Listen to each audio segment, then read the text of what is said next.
आज हम लोग लूका का 15 अध्याय का 8वां वचन से पढ़ेंगे। लूका 15வது அதிகாரம் 8வது वचन, लूक चैप्टर 15 वर्स 8। इस वचन में हम एक स्त्री के बारे में पढ़ते हैं। இந்த வசனத்துல ஒரு ஸ்திரியை குறித்து நம்ம பார்க்கிறோம்। उसके पास क्या था? அந்த ஸ்திரீயிடத்துல என்ன இருந்ததுன்னா उसके पास क्या था? அந்த ஸ்திரீயிடத்துல என்ன இருந்ததுன்னா उसके पास 10 चांदी के सिक्के थे। அந்த ஸ்திரீயிடத்துல 10 வெள்ளி காசுகள் இருந்ததை பார்க்கிறோம்। इस वचन में आगे बढ़ने से पहले चांदी के बारे में हम कुछ बातों को समझेंगे। இந்த வசனத்தை படிக்கிறோம் வெள்ளியை குறித்து நம்ம பார்ப்போம்। चांदी जो है एक मूल्यवान का चीज है, அதாவது வெள்ளி ஒரு முக்கியமான ஒரு விசேஷமான பொருள் என்று பார்க்கிறோம்। और बहुत थोड़ा महंगा चीज है। அது கொஞ்சம் விலையேற பெற்ற ஒரு பொருள் என்று பார்க்கிறோம்। आप लोग के घर में कितने लोग घर में चांदी है पता नहीं, அதாவது உங்களுடைய வீட்டில் யார் இடத்துல வெள்ளி இருக்குதுன்னு நமக்கு தெரியாது। लेकिन उन दिनों में ये चांदी का बहुत ही कीमत था और आज भी कीमत बढ़ता जा रहा है। அதாவது முன் நாட்களில் இந்த வெள்ளி குறித்து ரொம்ப விலையை குறித்து பார்க்கிறோம், இப்போவும் ரொம்ப விலையேற பெற்றதாக காணப்படுகிறது। आज 1 ग्राम चांदी कितना कीमत का है? இன்றைக்கு 1 கிராம் வெள்ளி எவ்வளோன்னு தெரியுமா? क्या आपको पता है 1 ग्राम चांदी आज कितना भाव का चल रहा है? உங்களுக்கு தெரியுமா இன்றைக்கு 1 கிராம் வெள்ளி என்ன விலைன்னு? 1 ग्राम करीबन 70 रुपए का एक ग्राम का चांदी है। இன்றைக்கு 1 கிராமினுடைய விலையை பார்க்க போனால் 70 ரூபாய் என்று பார்க்கிறோம்। तो इतना कीमत एक चीज ये स्त्री के पास था। அதாவது இப்படிப்பட்ட விலையேற பெற்ற ஒரு முக்கியமான ஒரு பொருள் அந்த ஸ்திரீயிடத்திலிருந்து பார்க்கிறோம்। और दूसरी बात, उन दिनों में जो स्त्री थे वो जब शादी करते थे, அந்த நாட்களில் திருமணங்கள் நடக்கும்போது उनका जो घर पे पिता रहता था वो लड़की को सिर पे एक हेयर बैंड के जैसा वो चांदी का सिक्का को बांध के देते थे। அப்ப திருமணம் நடக்கும்போது அந்த மகளுக்கு அந்த தகப்பனார் வந்து திரும்ப அந்த வெள்ளியை வந்து ஒரு பொருளாக கொடுப்பாங்கன்னு பார்க்கிறோம்।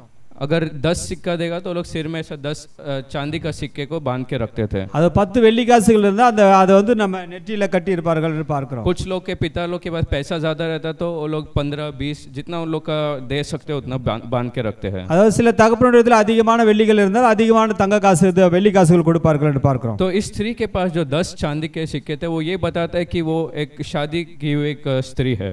அதாவது இந்த ஸ்திரீ 10 வெள்ளி காசுகள் இருந்தது காரணம்னா இவ வந்து திருமணம் ஆகல என்று பார்க்கிறோம்। वो चांदी के सिक्के उस स्त्री को किसने दिया?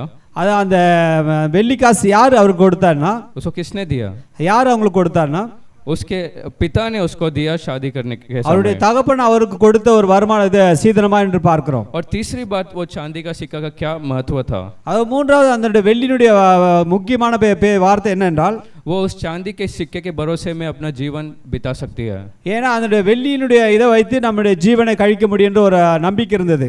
मान लो उसका पति उससे अलग हो गया, அது சப்போஸ் அவங்களுடைய மனைவி அது புருஷன் வந்து தூரமாய் போயிட்டா कुछ बीमारी या कोई दुर्घटना के वजह से उसका मृत्यु हो गया, அதாவது ஒரு வியாதினாலேயோ இல்ல ஏதாவது மரணத்தினாலேயோ அது ஒரு தனிமை ஆக்கப்பட்ட காணப்பட்டால் या कुछ झगड़ा होकर वो दोनों अलग हो जाते हैं, இல்ல பிரச்சனை நிமித்தம் அவங்களை பிரிந்திருந்தால் तो वो चांदी का सिक्का क्योंकि उसके पास है, ஏன்னா அதனுடைய வெள்ளி அவங்களிடத்தில் இருக்கிறது நிமித்தம் वो स्त्री उस चांदी के सिक्के से कुछ दिनों अपना जीवन को बिता सकती है। அந்த வெள்ளி நிமித்தம் அவனுடைய வாழ்க்கையை ஜீவனம் பண்ண முடியும் என்று பார்க்க முடியும்। तो हमने चांदी के बारे में कितने चीजों को पढ़ा? இப்ப நம்ம வெள்ளியை குறித்து நம்ம எத்தனை வாட்டி படிச்சிருக்கிறோம்னா, पहली बात तो वो महंगा है और कीमती है। அதாவது முதல்ல அது வந்து ரொம்ப விலையேற பெற்ற ஒரு வெள்ளி என்று பார்க்கிறோம்। दूसरी बात, इस स्त्री को ये बताता है कि उसका पिता ने उसको दिया जब उसका शादी हुआ। இரண்டாவது அந்த ஸ்திரீக்கு தன் தகப்பன் கொடுத்த சீதனம் என்று பார்க்கிறோம்। तीसरी बात, वो एक जीवन बिताने के लिए वो काम आता है। மூன்றாவது தன்னுடைய வாழ்க்கையை ஓட்டக்கூடிய அளவுக்கு அது ஒரு போதுமானது என்று பார்க்கிறோம்। और आप जानते हैं उन दिनों में वो चांदी का सिक्का ये भी बताता है कि एक स्त्री पापी स्त्री है। அதாவது அந்த ஸ்திரீனுடைய வந்து ரொம்ப ஒரு பாவம் செய்த ஒரு ஸ்திரீ என்று பார்க்கிறோம்। जब 10 चांदी का सिक्का एक स्त्री के सिर में रखा जाता है, அதாவது 10 வெள்ளி காசு அந்த தலையில வைக்கும் போது और उसमें से अगर एक सिक्का गुम जाता है, அதுல ஒரு வெள்ளி காசு காணாமல் போயிட்டால் तो लोग सोचते हैं कि शायद ये स्त्री गलत तरीके से कुछ काम किया होगा, அதாவது அந்த ஸ்திரீ ஏதோ ஒரு தவறான காரியங்களை செய்தது நிமித்தம் இது காணா போயிட்டு நினைப்பார்கள்। क्योंकि उन दिनों में अगर एक स्त्री गलत काम करते हुए पकड़ी जाती थी, அதாவது அப்படிப்பட்ட நாட்கள் அந்த ஸ்திரீ தவறான வழியில் நடந்தால் அது கண்டுபிடிக்கப்படுகிறது। तो आसपास के लोग उस स्त्री के सिर में जो चांदी के सिक्के थे, அப்ப பக்கத்தில் உள்ளவர்கள் பார்த்து उसके सिर में जो भी चांदी के सिक्के थे, अगर 10 चांदी का सिक्का था, அதாவது அந்த ஸ்திரீல 10 வெள்ளி காசுகள் இருந்தபோது तो वो लोग सबको बुलाकर उसके सिर में से एक चांदी का सिक्का को कम कर देते थे। அதாவது எல்லாரும் பார்த்து ஒரு ஸ்திரீ வந்து ஒரு வெள்ளி காசை வந்து குறைத்து விடுவார்கள்। तो ये जब चांदी का सिक्का उनके जीवन में कम होता है तो वो ये बताता है कि वो स्त्री एक गलत मार्ग में थी। அவங்களுடைய வாழ்க்கையில ஒரு வெள்ளி காசு குறைந்துட்டால் அவங்களுடைய வாழ்க்கையில ஏதோ ஒரு குறைவு காணப்படுதுன்னு அர்த்தம். लेकिन अब इस स्त्री के बारे में हम क्या पढ़ते हैं? இந்த ஸ்திரீயை பற்றி நம்ம என்ன பார்க்கிறோம் என்றால், इसने ऐसा कोई गलत काम तो किया नहीं இவள் ஒரு தவறான காரியம் எதுவும் செய்யவில்லை, और ना ही वो अपने पति से अलग हुई, ஏன் அவன் புருஷனிடத்தில் தனிமையாக்கப்படவும் இல்லை. लेकिन फिर भी उसका एक चांदी का सिक्का गुम हो गया. ஆனாலும் ஒரு ஸ்திரீ அந்த ஒரு வெள்ளி காசு காணாமல் போயிட்டது. तो ये बहुत ही उसको मन में एक दुख भरा एक समय हो गया था. அந்த ஸ்திரீக்கு இந்த நிமித்தம் அவங்க ரொம்ப வேதனை கூடியவர்களாக காணப்பட்டாள். आसपास के लोग देखकर गलत बातें करने लग गए थे. அதாவது பக்கத்துல உள்ளவங்களா பார்த்து ரொம்ப தவறான பேசும்படியாய் நினைத்தார்கள். ये स्त्री शायद कुछ गलत काम किया होगा, इसके लिए एक सिक्का इसका कम हो गया. ஏன்னா இந்த ஸ்திரீ ஏதோ தவறான காரியம் செஞ்சுட்டா, அதனால தான் ஒரு வெள்ளி காசு காணவில்லை என்று. जो उसका इज्जत था वो सब चला गया. ஏன் அந்த ஸ்திரீயிடத்தில் இருந்த எல்லா மரியாதையும் குறைந்து போயிட்டது. लेकिन फिर भी आप एक बात को समझो, वो स्त्री चुप नहीं रही. ஆனாலும் அந்த ஸ்திரீ அது சோர்ந்து போகாமல் இல்லை. आज कितने लोग कहते हैं कि हमें भी पिता ने कुछ चीजों को दिया है. நமக்கும் தன்னுடைய தகப்பன் ஏதாவது கொடுத்திருக்கிறார். आप बहनों को सोचते रहेंगे कि आपको सिर्फ पिता ने कुछ दिया होगा. அதாவது நீங்க எல்லாம் நினைச்சிட்டு இருக்கீங்க நம்முடைய தகப்பன் ஏதாவது கொடுத்திருக்கிறார் என்று. क्या आप लोग को आपके पिता ने कुछ दिया था? அதாவது நீங்க உங்க தகப்பன் உங்களுக்கு என்ன கொடுத்திருக்கிறார் என்று. लेकिन उससे भी बढ़कर आपका स्वर्गीय पिता आपके लिए क्या कुछ दिया है? அதாவது நம்முடைய பரலோக தேவன் நமக்கு என்ன கொடுத்திருக்கிறார் என்றால், शायद पृथ्वी का पिता के पास देने के लिए कुछ था नहीं. அதாவது இந்த பூமிக்குரிய தகப்பன் கொடுக்கிறதுக்கு ஒன்றுமில்லையாட்டு போனாலும், लेकिन हम हर एक का जो स्वर्गीय पिता है, நமக்கு ஒவ்வொரு பரலோக தேவன் हर एक को अच्छे अच्छे चीजों को उसने दिया है. ஒவ்வொரு நல்ல காரியங்களை நமக்காக கொடுத்திருக்கிறார். हम कुछ बातों को पढ़ेंगे जो परमेश्वर यीशु मसीह ने हमारे हर एक जन को दिया है. அதாவது நம்ம தேவன் நமக்கு ஒவ்வொருவருக்கும் என்ன கொடுத்திருக்கிறார் என்பதை நம்ம படிப்போம். अगर कोई भी व्यक्ति यीशु मसीह को ग्रहण करता है, அதாவது யாராவது ஒரு விசுவாசி ஒரு இயேசுவை ஏற்றுக்கொண்ட போது, तो यीशु उसके जीवन में भलाइयों से बढ़ता है. ஏன்னா தேவன் அவருக்கு நன்மையானதை செய்கிறார் என்று பார்க்கிறோம். हम कुछ चीजों में से पढ़ेंगे. सबसे पहली बात हम यूहन्ना का 14 अध्याय का 27 वचन को पढ़ेंगे. யோவான் 14:27 நம்ம படிப்போம். यूहन्ना 14:27 वचन. इस वचन में क्या पढ़ते कि परमेश्वर ने हमारे लिए क्या दिया है? இந்த வசனத்தில் என்ன படிக்கிறோம்னா, தேவன் நமக்கு என்ன கொடுக்கிறார் என்றால், परमेश्वर ने क्या दिया? தேவன் நமக்கு என்ன கொடுக்கிறார் என்றால், कहते लोग कहते कि परमेश्वर समाधान देने वाला परमेश्वर है. தேவன் நமக்கு சமாதானத்தை கொடுக்கிறவராய் இருக்கிறார். वो कहता है कि मैं मेरा शांति आपको देता हूँ. என்னுடைய சமாதானத்தை உங்களுக்கு தருகிறேன்.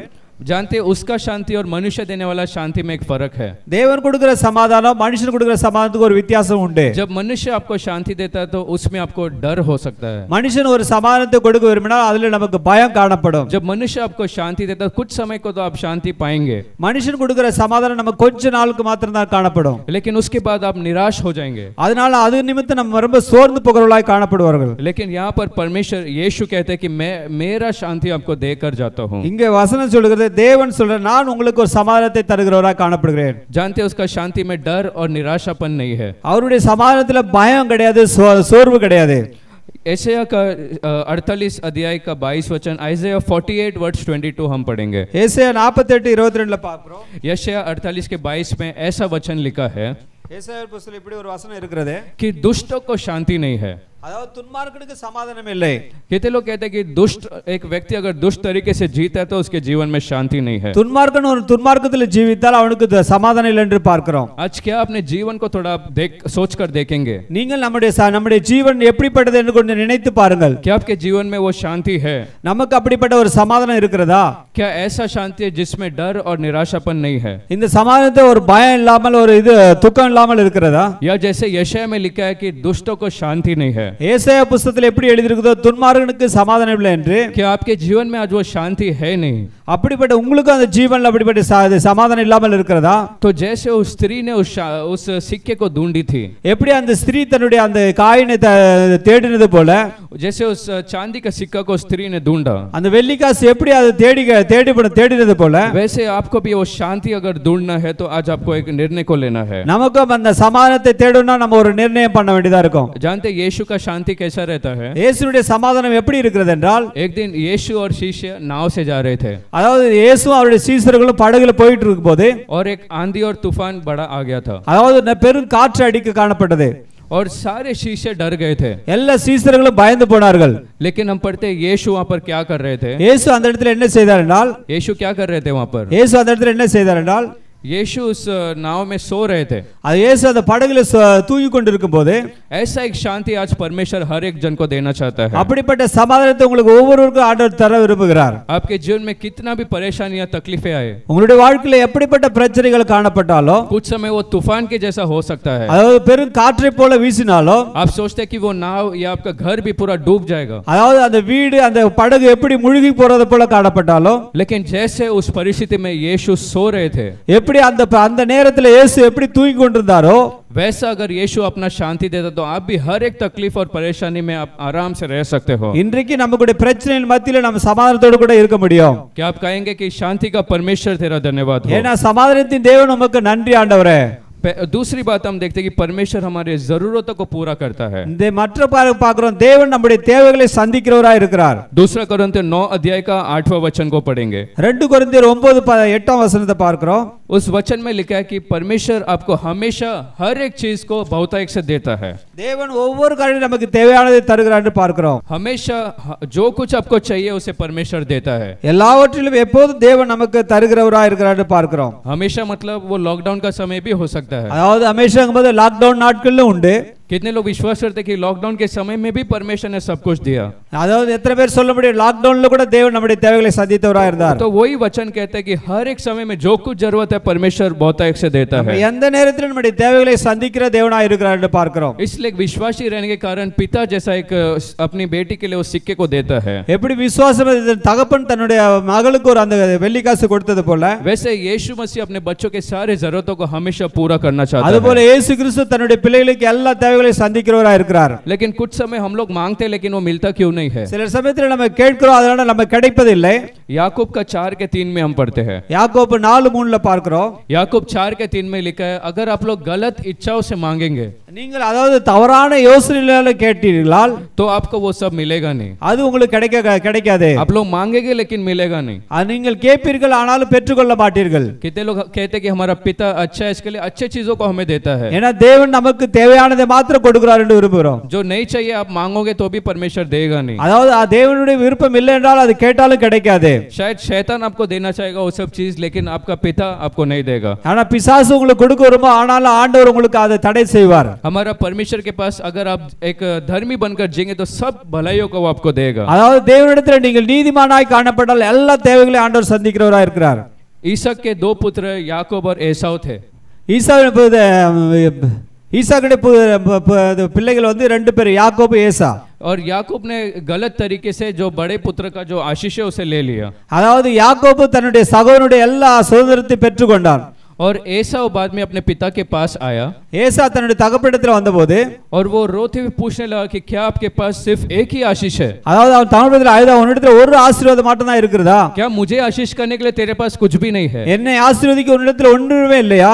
उस दिन वो एसाव बहुत ही दुखी हो गया क्योंकि उसका पिता ने सारा वो अच्छे आशीषों को उस ईसा को याकूब को दे दिया। ஏசா ரொம்ப வருத்தப்பட்டு அவன் ரொம்ப கவலையோடு கூட போனான், எல்லா ஆசீர்வாதத்தையும் யாக்கோபு கொடுத்துட்டார் என்று சொல்லிட்டு। लेकिन अगर आज आपके जीवन में आशीष नहीं है, இன்றைக்கு உங்களிடத்தில் ஆசீர்வாதம் குறைந்து காணப்பட்டால், उस परमेश्वर यीशु मसीह के आप पूछने वाले हो, ईसाक से नहीं। அதாவது இயேசு கிறிஸ்து ஏசாவினிடத்தில் இல்ல, ईसाक से नहीं मांगने वाले हो, लेकिन यीशु मसीह से आप मांगने वाले हैं। ஈசா கிட்ட கேட்க போறது கிடையாது, ஏசாப்பா கிட்ட நம்ம கேட்கிறோம்। वो हर समय में हर अच्छे चीजों को हमको देता है। ஏற்ற வேளையில நமக்கு நல்ல காரியங்களை செய்கிறவராய் இருக்கிறார்। पहली बात हमें क्या मिला? முதலாவது நமக்கு என்ன கிடைச்சிருக்குன்னா, पहला बात हमें शांति मिला। முதல்ல நமக்கு சமாதானம் கிடைத்திருக்கிறது। दूसरा हमारे सारे जरूरतों को वो पूरा करता है। இரண்டாவது நம்முடைய தேவைகள் எல்லாவற்றையும் சந்திக்கிறவராய் இருக்கிறார்। और तीसरा बात हम पढ़ते कि वो हमें बल देता है। மூன்றாவது நமக்கு நன்மை தருகிறாய் காணப்படுகிறார்। दूसरा कोरिन्थियर 12 अध्याय के 9 वचन में पढ़ते हैं। 2 கொரிந்தியர் 12 அதிகாரம் 9 வசனம்। और जो पौलुस कांटे के जैसा उसको हमेशा ऐसा चुभते हुए दर्द जैसा रहता था। பவுலே ஏதாவது முள்ளு குத்துறது போல காணப்படும்। और वो परमेश्वर से अगर आप 6वां वचन पढ़ेंगे उस 2 कोरिन्थियर 12 के 6 में वो 3 बार यीशु से पूछता है कि उसे तू हटा दे करके। அது 3 தடவை இயேசுவிடத்தில் பிரார்த்தனை ஜெபம் பண்ணி கேக்குற, ஆண்டவரே என்னுடைய பிரச்சனையை வெளியே எடுத்து போடுன்னு சொல்லி। लेकिन जानते हैं कि यीशु ने उससे क्या कहा? இயேசு அவனுக்கு பார்த்து என்ன சொன்னார்னா, यीशु ने कहा कि तेरे कमजोरी में मेरा सामर्थ काफी உன்னுடைய है। பலவீனத்தில் என் பலன் பூர்ணமாய் விளங்கும் என்று சொல்கிறார்। तो आज कितने लोग विश्वास करते आप में भी कमजोरियां थी? அதாவது நீங்கள் எத்தனை பேர் விசுவாசி நமக்கும் பலவீனங்கள் வருகிறது? ऐसा नहीं कि आप लोग बहुत स्ट्रांग है तो कोरोना का असर नहीं हुआ। அதாவது நீங்கள் ரொம்ப ஸ்ட்ராங்கா இருந்து கொரோனா நமக்கு ஒண்ணுமே செய்யல என்று நினைக்காதீர்கள்। कितने लोगों को उन दिनों में भी बीमारी और बुखार होकर चला गया। எத்தனை பேர் அந்த நாட்களில் நீங்கள் வியாதிப்பட்டு காணப்பட்டீர்கள்? कुछ समय शायद आप बहुत दिनों तक बिस्तर से उठ भी नहीं पाए रहेंगे। அதாவது சில நாட்களில் நம்ம எழுந்திருக்க முடியாத கூட இருந்திருக்கலாம்। लेकिन जैसा वो पौलुस को कहता है वैसा ही परमेश्वर हमारे लिए भी योग्य था। எப்படி தேவன் பவுலை பார்த்து சொல்றாரோ அதே போல இன்றைக்கு நம்மை பார்த்து சொல்லுகிறார்। हमारे कमजोरी में उसका सामर्थ्य हमारे लिए काफी है। உன்னுடைய பலவீனத்தில் என்னுடைய பலன் வல்லமை பூர்ணமாய் விளங்கும் என்று। अविश्वासी और हमारे बीच में क्या फर्क है? அதாவது அவிசுவாசிக்கு நமக்கு என்ன ஒரு வித்தியாசம் என்றால் उनके कमजोरी में वो लोग और कमजोर होकर वो शायद नाश हो जाएंगे। அவங்க அந்த பலவீனத்தில் அவர்கள் இன்னும் அதிகமாக பலவீனப்பட்டு நாசமடைவார்கள்। लेकिन हमारे कमजोरी में उसका अनुग्रह उसका सामर्थ्य हमारे लिए काफी है। நம்முடைய பலவீனத்தில் என்னன்னா தேவனுடைய கிருபை நமக்கு பெரிதா இருக்கிறது। इसलिए परमेश्वर को धन्यवाद देना उसके उस सामर्थ्य के लिए। இன்னைக்கு ஆண்டவருக்கு நன்றி சொல்லணும்। ஆண்டவரே உம்முடைய வல்லமைக்காய் ஸ்தோத்திரம்। यशायाह 40 के 31 में हम पढ़ते हैं, ஏசாயா 40:31 பார்க்கிறோம், जो लोग परमेश्वर के लिए रुकते हैं, அதாவது தேவனிடத்தில் இருக்கிறவர்கள், जिनका भरोसा परमेश्वर पर है, தேவனிடத்தில் நம்பிக்கை வைத்திருக்கிறவர்கள், वो लोग भागेंगे या चलेंगे फिर भी वो लोग थकेंगे नहीं। ஏனா அவர்கள் ஓடினாலும் இளைப்படையார்கள் என்று பார்க்கிறோம்। वो लोग पंख को हिलाकर वो उड़ते जाएंगे। அவர்கள் சிறகுகளை அடித்து பறந்து போவார்கள் என்று பார்க்கிறோம்। शायद आप लोग कुछ समय थके या बहुत थके या कमजोर जैसा लगे रहेंगे। சில நாட்கள் நீங்கள் சோர்ந்து போயிட்டு பலவீனப்பட்டவர்களாக காணப்படலாம்। लेकिन क्योंकि आपका भरोसा प्रभु यीशु मसीह पर है, ஏனா உங்களுடைய நம்பிக்கை தேவனிடத்தில் இருக்கிறது, आप निरंतर अपना काम करते रह पाए। நீங்கள் தொடர்ந்து தேவனுடைய காரியங்களை செய்து கொண்டிருக்கும்போது आप लोग धीरे-धीरे चल के उठने लगे, நீங்கள் எழுந்து உட்கார முடியும் और भागने लगे, நீங்கள் ஓட கூட முடியும்। और परमेश्वर ने ऐसा किया कि आप थके नहीं। நீங்கள் ஓடினாலும் இளைப்படைய மாட்டீர்கள் என்று சொல்கிறார்। जानते क्यों ऐसा हुआ? ஏன் அப்படி ஆச்சுனா एजेकियल दूसरा अध्याय का पहला दूसरा वचन में पढ़ते हैं। எசேக்கியேல் 2ஆம் அதிகாரம் முதல் 2 வசனங்களை பார்க்கிறோம்। एक दिन एजेकियल भी ऐसा नीचे गिरा हुआ था, எசேக்கியேல் அதே போல கீழே விழுந்து போனபோது लेकिन परमेश्वर का आत्मा ने आकर उसको छुआ, தேவனுடைய ஆவியானவர் அவரை தொட்டார்। और जानते उसके बाद क्या हुआ? என்ன ஆச்சுனா அதுக்கு அப்புறம் वो तुरंत ही उठ गया। அவன் उடனே எழுந்திருந்து, जब एक आत्मा, परमेश्वर का आत्मा हमारे ऊपर आता है, தேவனுடைய ஆவியானவர் நமக்குள்ள வரும்போது कुछ समय आप सोचते कि आज मैं बहुत थका हूं, मैं कलीसिया भी नहीं जा सकता हूं, அந்த நேரத்துல நம்ம இன்னைக்கு ரொம்ப சோர்ந்து போயிட்டா இன்னைக்கு சபை கூட போக வேண்டாம்னு। लेकिन परमेश्वर का आत्मा आकर आपको छूता है, அது தேவனுடைய ஆவி நம்மிடத்துல இறங்கும்போது और हम लोग तुरंत ही उठकर बोलते कि चलो अभी मैं जाकर आराधना में जाऊंगा। உடனே நம்ம எழுந்து சொல்லபடி நான் இன்னைக்கு ஆராதனைக்கு போவேன்। कितने लोग कहते हैं कि परमेश्वर तेरा वो सामर्थ्य के लिए धन्यवाद। ஆண்டவரே உம்முடைய வல்லமைக்காய் ஸ்தோத்திரம்। चौथी बात हम देखते हैं कि परमेश्वर हमें विश्राम देता है। தேவன் நமக்கு ஒரு விடுதலை கொடுக்கிறவராய் இருக்கிறார்। परमेश्वर हमें रेस्ट देता है, நமக்கு வந்து இளைப்படைதல் கொடுக்கிறார், இளைப்படைதல் தருகிறார்। मत्ती 11 अध्याय का 28 वचन में पढ़ते हैं, அது மத்தேயு 11:28 பார்க்கிறோம்। वो कहता है बोझ के मारे जो दबे हैं, வருத்தப்பட்டு பாரம் சுமக்கிறவர்களே तुम लोग मेरे पास आओ, நீங்கள் என்னிடத்தில் வாருங்கள், मैं तुम्हें क्या दूंगा? நான் உங்களுக்கு என்ன தருவேன்?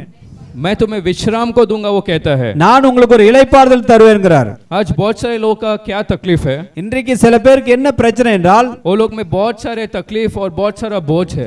எல்லா பெரிய கஷ்டங்கள் பாரமா இருக்கிறது। शायद वो कर्ज का बोझ हो सकता ஒரு है, கடன் ஒரு பாரமா இருக்கலாம், या बच्चों का जीवन एक बोझ जैसा हो सकता है, பிள்ளைகளுடைய வருங்காலத்தை குறித்து ஒரு பாரமா இருக்கலாம், या पैसा उनके लिए एक बोझ जैसा हो सकता है, அதாவது பணம் ஒரு பிரச்சனையா இருக்கலாம், या शायद उनका वो स्वास्थ्य, उनका हेल्थ एक बोझ जैसा हो सकता है। சரீரம் ஒரு பாரமாய் காணப்படலாம்। लेकिन वो लोग किसके पास जाते हैं? இதுவங்க யார்கிட்ட போகிறார்கள் என்றால் अपने दोस्त या मित्र या डॉक्टरों के पास ज्यादा भरोसा करते हैं, நண்பரிடத்திலும் டாக்டரிடத்திலும் நம்பிக்கை வைக்கிறார்கள்। लेकिन उन बातों से भी बढ़कर यीशु मसीह कहता है कि बोझ के मारे जो है वो मेरे पास आओ। ஆண்டவர் சொல்றார், இதெல்லாம் பார்க்கலாம், வருத்தப்பட்டு பாரம் சுமக்கிற நீங்கள் என்னிடத்தில் வாருங்கள், क्योंकि आप लोग यीशु मसीह के पास आए हैं, நீங்கள் இயேசுவிடத்தில் வந்திருக்கிறீர்கள்। आपके जीवन में एक विश्राम को उसने दिया। தேவன் நம்முடைய வாழ்க்கையில் ஒரு இளைப்பாறுதல் கொடுத்திருக்கிறார்। शायद आप लोग के पास कर्ज हो सकता है, அதாவது நம்மிடத்தில் இப்ப கடன் ஒரு பாரமாய் காணப்படலாம், लेकिन वो बोझ के कारण हम लोग दबे हुए नहीं है। அந்த கடன் பாரத்தினால் நம்ம சோர்ந்து போக மாட்டோம்। यीशु मसीह ने उस बोझ को हमारे ऊपर से उठा लिया, தேவன் நம்முடைய சுமைகளை ஏற்றுக்கொண்டிருக்கிறார்। और अब हम लोग एकदम आजाद या फ्री है एकदम। இன்றைக்கு நம்ம விடுதலையாக்கப்பட்டிருக்கிறோம்। हालेलुया। அல்லேலூயா। कितने लोग कहते हैं कि परमेश्वर ने हमारा सारा उस बोझ को उठा दिया, எத்தனை பேர் சொல்ல முடியும் தேவன் நம்முடைய பாரத்தை எல்லாம் ஏற்றுக்கொண்டார் என்று? और दूसरा एक वचन निर्गमन का 33 अध्याय 14 वचन में पढ़ते हैं। யாத்ராகமம் 14 யாத்ராகமம் 33:14 निर्गमन 33 अध्याय का 14 वचन को पढ़ेंगे। उसमें लिखा है कि मेरा उपस्थिति जो है तुम्हारे आगे चलेगा, என்னுடைய சமூகம் உனக்கு முன்பாக கடந்து போகும் என்று। अगर आपके जीवन में आज भी कोई विश्राम या शांति नहीं है, இன்றைக்கு உங்களுடைய வாழ்க்கையில இளைப்பாறுதல் ஒரு சமாதானம் இல்லை என்றால், बहुत सारा चीज के कारण आप लोग टेंशन में ही रहते हैं, எந்தோட பிரச்சனை நிமித்தம் நீங்கள் ரொம்ப சோர்ந்து போனவர்களாய் காணப்படுவீர்கள். भविष्य में क्या होगा, எதிர்காலம் என்ன ஆகும் என்று, ओ मेरा बच्चा का जीवन में क्या करने का है, என்னுடைய பிள்ளைகளுடைய வாழ்க்கையில என்ன செய்ய முடியும் என்று, वो लोग का पढ़ाई के लिए क्या करना है, அவருடைய படிப்பில் என்ன செய்ய முடியும் என்று. तो ये सब अगर आपके पास परमेश्वर का उपस्थिति होएगा, இப்படிப்பட்ட நாட்களில் தேவனுடைய சமூகம் நமக்குள் காணப்பட்டால், तो परमेश्वर कहता है कि मैं तुम्हें विश्राम को दूंगा, நான் உங்களுக்கு ஒரு இளைப்பாறுதல் தருவேன். आज आपको परमेश्वर का उपस्थिति को ज्यादा महत्व देना है. இன்றைக்கு தேவனுடைய சமூகத்துக்காக நாம முக்கியத்துவம் கொடுக்க வேண்டியது. बहुत सारे लोग परमेश्वर के उससे बहुत दूर चले जाते हैं, சில பேர்கள் தேவனை விட்டு தூரமாய் போய் விட்டார்கள். बाकी सब काम करते हैं लेकिन उसका उपस्थिति को महत्व नहीं देते हैं. எல்லா வேலைகள் செய்கிறார்கள், ஆனா தேவனுடைய சமூகத்துக்கு இடம் கொடுக்கிறதில்லை. लेकिन मैं आपसे कहता हूं, अगर आपको विश्राम चाहिए तो सिर्फ एक ही जगह है जहां पर आप विश्राम को पाएंगे. நான் உங்களுக்கு ஒரு சொல்லுகிறேன், தேவனிடத்தில் ஒரு இளைப்பாறுதல் பெறுவதால் தேவனுடைய மாத்திரம் தான் கடந்து போக முடியும். तो उसका उपस्थिति को ज्यादा महत्व, அவருடைய சமூகத்தை தேட வேண்டும், और वो आपको विश्राम को देगा. அவர் உங்களுக்கு ஒரு இளைப்பாறுதல் தருவார். पांचवा बात हम पढ़ते कि उसमें हमारा एक आशा और एक भविष्य है. அஞ்சாவது தேவனுடைய விருப்பம், அவர் ஆசை என்று பார்க்கிறோம். यिर्मयाह का 29 अध्याय 11, यिर्मयाह 29 वर्स 11, எரேமியா 29:11 பார்த்தால், उसमें पढ़ते कि परमेश्वर कहता है मेरे पास तेरे लिए एक योजना है. உன்னை குறித்து என்னிடத்தில் ஒரு யோசனை இருக்கிறது. वो योजना क्या है? அந்த யோசனை என்ன என்றால், कि तेरे को एक अच्छा आशा और एक भविष्य है, உனக்காக நன்மையை வழங்கக்கூடிய ஒரு இது வைத்திருக்கிறேன் என்று, तेरे लिए एक अच्छा भविष्य को मैंने रखा है, உன்னுடைய எதிர்காலத்துக்கு ஒரு நன்மையை வைத்திருக்கிறேன் என்றார். क्योंकि आप लोग का भरोसा परमेश्वर यीशु मसीह पर है. ஏன்னா உங்களுடைய நம்பிக்கை தேவனிடத்தில் இருக்கிறது. आप लोग आज का उस परिस्थिति को नहीं देखते हो, நீங்கள் நம்முடைய பிரச்சனைகளை பார்க்காமல், आज जैसे आप उस स्थिति को आप नहीं देखते हो, நம்முடைய சூழ்நிலைகளை பார்க்காமல், लेकिन भविष्य क्योंकि आपका परमेश्वर के हाथों में है. எதிர்காலத்து தேவனுடைய கரத்தில் இருக்கிறது. कहते लोग कहते हैं कि मैं भविष्य को लेकर चिंता नहीं करता हूं, நான் எதிர்காலத்தை குறித்து கவலைப்பட மாட்டேன். परमेश्वर ने हमारे लिए एक अच्छा भविष्य को रखा है. ஏன்னா தேவன் நமக்காக நல்ல யோசனை வைத்திருக்கிறார். आप जरा देखो 4 या 5 साल के पहले आप कैसे थे, அதாவது நீங்க கடந்த 4 வருஷத்துக்கு முன்னாடி எப்படி இருந்தீர்கள், लेकिन आज आप कैसे हो.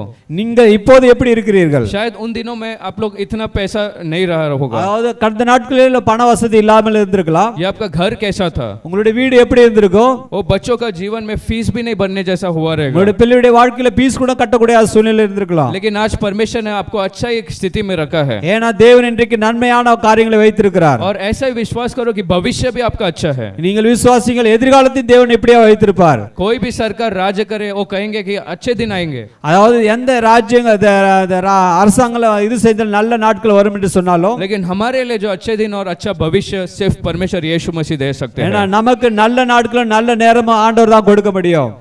दाऊद कहते हैं भजन संहिता 71 वर्स 14, 71 अध्याय 14 वचन, சங்கீதம் 71:14 பார்க்கிறோம். वो कहता है कि मैं परमेश्वर पर आशा करूंगा, நான் தேவனிடத்திலே வாஞ்சியா இருக்கிறேன், और निरंतर उसकी स्तुति करूंगा, அவரை தொடர்ந்து நான் அவரை ஆராதிப்பேன், और ज्यादा उसका स्तुति करूंगा. அவரை இன்னும் அதிகமாய் ஆராதிப்பேன். जब हम लोग परमेश्वर पर भरोसा करते तो हमें क्या करना है? நாம் தேவனிடத்திலே விசுவாசம் வைக்கும்போது என்ன செய்ய வேண்டும் என்றால், वो भरोसा और वो आशा आप में से दिखना चाहिए. அந்த இது நம்ம காணப்பட வேண்டும். जब लोग आपको देखे तो वो भरोसा आपको दिखना चाहिए. आज आपके पास कुछ नहीं होगा, लेकिन वो लोग देखेंगे क्यों आप इतना खुश है.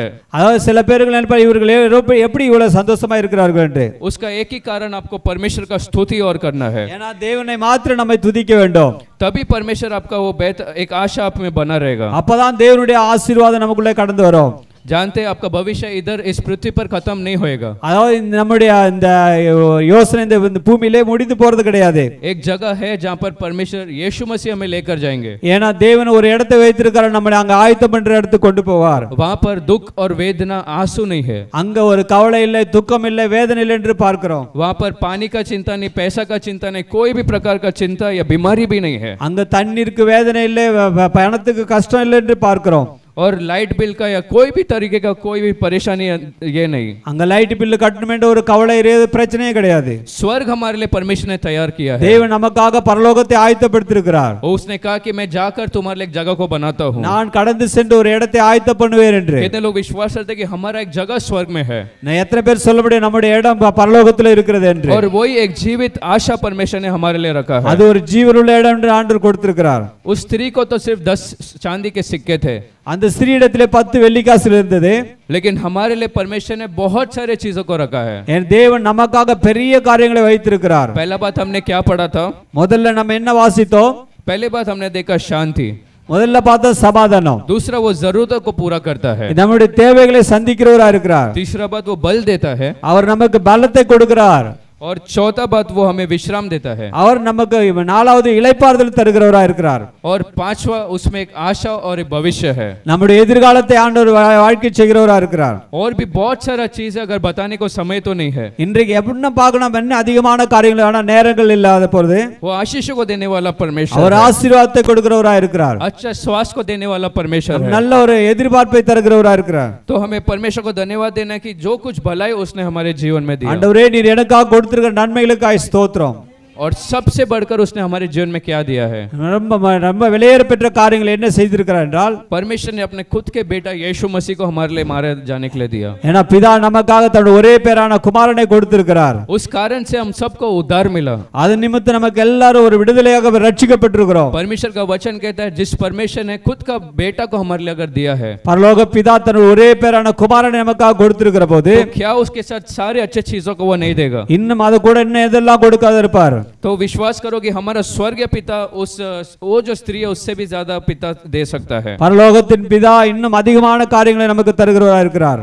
लेकिन आज कुछ समय को लेकर आप पहचान कर देखो, இன்றைக்கு நீ சில நேரங்களை நினைச்சு பாருங்கள், क्या आपके जीवन में कुछ कमियां है, இன்னைக்கு நம்முடைய வாழ்க்கையில் ஏதாவது குறைவுகள் காணப்பட்டால், क्या आपके जीवन में शांति कम दिखाई पड़ रहा है, அதாவது சமாதானம் குறைவாய் காணப்படுகிறதா, या आपकी जरूरत अभी भी पूरा नहीं हो रहा है, இன்னும் நம்முடைய தேவைகள் இன்னும் பூரா சந்திக்கப்படலையா, या आपका शरीर में अभी भी दुख और बहुत सारा हेल्थ इश्यूज है, இன்னும் நம்முடைய சரீரத்தில் பிரச்சனைகள் பலவீனங்கள் காணப்படுகிறதா, या आपके शरीर में कमजोरियां है, இன்னும் நம்முடைய வாழ்க்கையில பெருவிளமாய் இருக்கிறோமா, या आपके जीवन में कोई शांति या विश्राम नहीं है, நம்முடைய வாழ்க்கையில சமாதானம் ஒரு இளைப்பாறுதல் காணப்படாம இருக்கிறதா.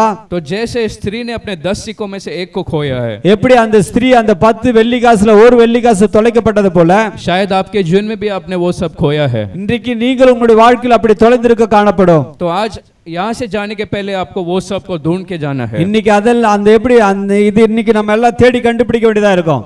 अब हम कुछ कारणों को देखते हैं कि क्यों जब लोग ये सब चीजों को खोते हैं. இன்றைக்கு சில காரணங்களை தேடுறோம். இதெல்லாம் ஏன் நம்ம தேடுறோம் அப்படின்னா, हमारे जीवन में ऐसे चीजों जो परमेश्वर देता है उसे हम क्यों खो देते हैं. அதாவது நம் தேவன் கொடுக்கிற ஆசீர்வாதத்தை எப்படி நமக்கு தொலைத்து விடுகிறோம் என்றால், लूका 15 अध्याय का 8 में हमने क्या पढ़ा.